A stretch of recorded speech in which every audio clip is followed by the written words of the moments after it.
Hello guys, हम लेकर आ गए हैं वर्णमाला का पार्ट नंबर 5। ठीक है, तो ये बहुत लेट वीडियो है, थोड़ा सा माफी चाहेंगे। ठीक है, तो हम कंटिन्यू करेंगे। ठीक है, रोज एक नई वीडियो डालेंगे, अपलोड करते रहेंगे। आज हम पढ़ रहे हैं वर्णमाला में घोषकत्व के आधार पर जितने भी वर्ण हैं हमारे उनको दो भागों में बांटा जाता है। ठीक है, घोषकत्व के आधार पर दो भागों में बांटा जाता है। घोषकत्व का अर्थ होता क्या है? देखो गाइस, घोषकत्व का अर्थ होता है स्वर तंत्रियों स्वर तंत्रियों में कंपन।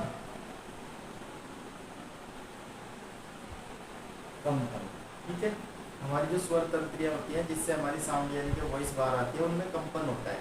क्लियर? तो ये घोषकत्व के आधार पर होता है स्वर तंत्रियों में कंपन। तो इन स्वर तंत्रियों में कंपन के आधार पर इसको हम दो भागों में लेकर चलते हैं। नंबर एक होता है हमारा अघोष, और नंबर दो होता है हमारा सघोष। ठीक है, नंबर एक अघोष और नंबर दो सघोष। क्लियर? अब जरा हम इनको देख लेते हैं कि होते कौन कौन से, क्या क्या होते हैं। तो हम पहले अपनी पूरी वर्णमाला लिख लेते हैं।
गाइस, तो ये हमारा होता है वर्णमाला में, ये कावर्ण होता है, जावर्ण होता है, टावर्ण होता है, तावर्ण होता है, और ये होता है हमारा पावर्ण।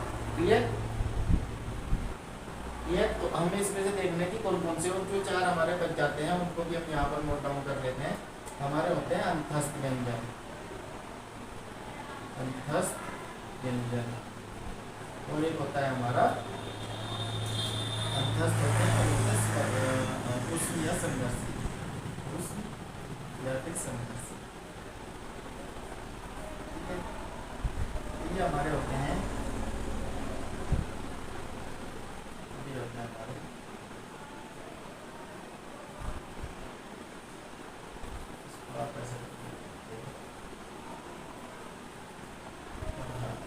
ठीक है, आगे पीछे हो सकता है। अब ये हमारा हो गया, अब हम इसको बताते हैं। देखो, ये हमारा फर्स्ट हो गया, ये हमारा सेकंड हो गया, ये हमारा थर्ड हो गया, ये हमारा फोर्थ हो गया, और ये हमारा फिफ्थ हो गया। ठीक है, अब इसकी डेफिनेशन क्या होती है अघोष की और सघोष की? देखो गाइस, अघोष क्या होता है? अगर स्वर तंत्रियों में कंपन ना हो। क्लियर? आ का मतलब होता है नहीं होना। ठीक है, अगर हम किसी वर्ड के आगे आ लगा देते हैं तो वो क्या हो जाता है? नहीं में चेंज हो जाता है। क्लियर? ठीक है, तो हमने क्या काम किया है? देखो, पहला वर्ग पूरा ये रो हो गया, दूसरा रो ये हो गया, तीसरा ये हो गया, चौथा ये हो गया, पांचवा ये हो गया। क्लियर?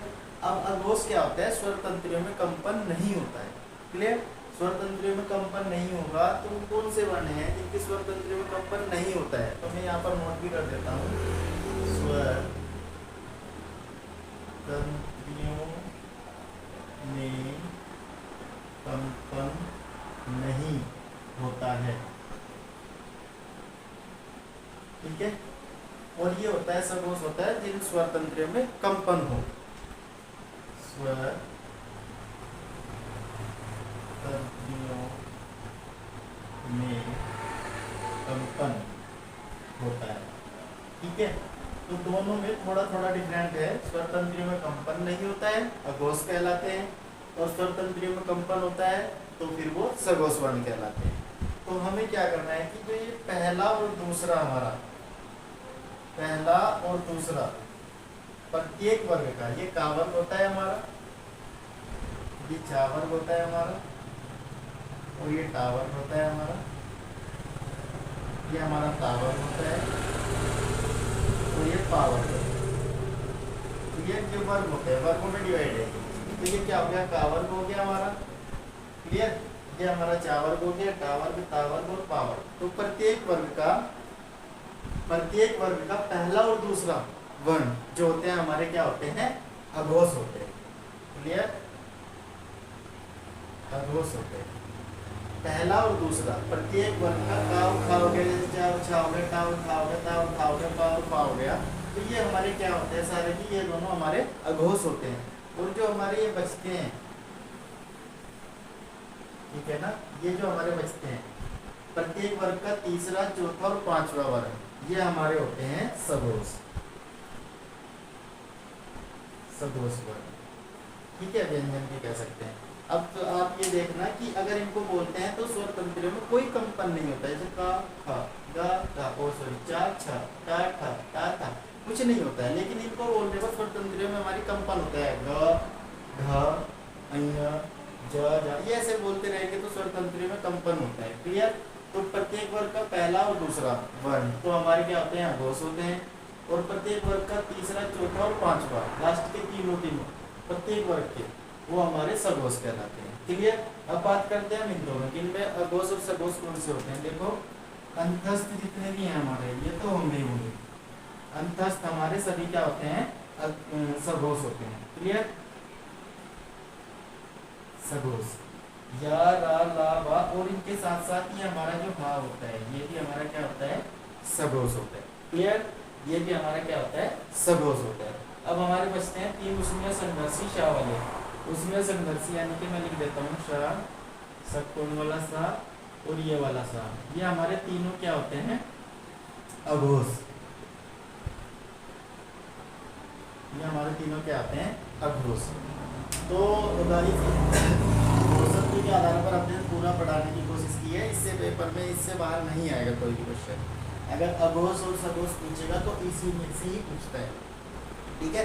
तो आपको थोड़ा सा ज़्यादा फोकस अभी उस अंतस्थ व्यंजन और उस संघर्षी पर रखना है, क्योंकि यहाँ से ज़्यादा क्वेश्चन पूछे जाते हैं, क्लियर।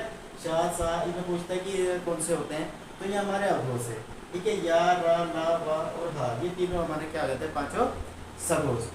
और ये हमारे पहले और दूसरे वर्ग, सॉरी प्रत्येक वर्ग का पहला और दूसरा वर्ग, ये हमारे क्या होते हैं, अघोष होते हैं। और प्रत्येक वर्ग का तीसरा, चौथा हमारा सघोष होते हैं। तो गाइस, तो हमारे वीडियो आपको कैसा लगा ये जरूर बताइएगा कमेंट करके, और हमारे चैनल को लाइक और सब्सक्राइब और शेयर जरूर करें, ठीक है। वो इसको चैनल को आगे से आगे बढ़ाएं, तभी हम और नई नई वीडियो लेकर आएंगे। अभी हमारा हिंदी चल रहा है, हमने रीजनिंग भी लेने हैं, अभी मैथ्स भी चलना है, ठीक है। तो हम और वीडियो लेकर आएंगे, अलग अलग टॉपिक पर भी वीडियो लेकर आएंगे। अभी हमारे चैनल को लाइक और शेयर सब्सक्राइब जरूर करना। नेक्स्ट वीडियो में हम मिलते हैं प्राणत्व के आधार पर, हमारे वर्णों को कितने भागों में बांटा गया है और वो क्या क्या होते हैं। तो आज के लिए इतना ही, धन्यवाद।